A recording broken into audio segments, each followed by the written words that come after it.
Alessandro Cupisti, il derby è andato alla Forte dei Marmi, ci avete creduto fino in fondo per poter recuperare questi 4 gol. Primo tempo equilibrato, 1-1, nel secondo tempo il Forte è venuto un po' fuori alla distanza. Ma il Forte ha dimostrato di essere il campione d'Italia in carica, di essere una squadra che è organizzata bene, dove ha dei giocatori di grande qualità.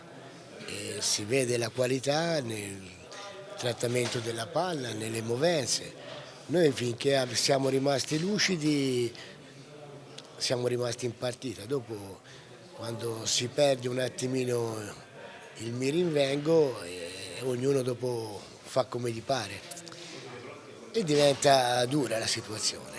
Comunque va bene, cioè noi dobbiamo capire quali sono i nostri limiti e i nostri obiettivi, perché forse noi ci scordiamo quello che siamo, capito?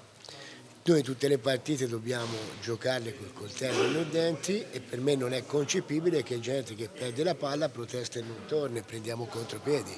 Per me non è ammissibile, perché se vuoi salvarti, vuoi arrivare agli obiettivi, devi avere la mentalità sempre fino all'ultimo istante come fatto nelle altre partite.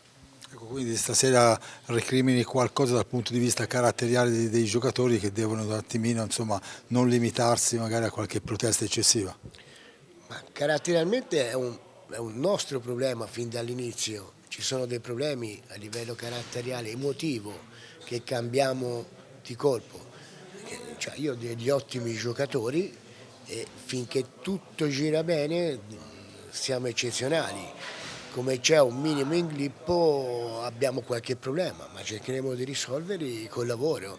Cioè, devo capire, lo ripeto, qual è il nostro obiettivo. Fa piacere vincere tutte le partite e lottare per il titolo, ma noi il nostro titolo è una salvezza. Finora siamo in media abbondante.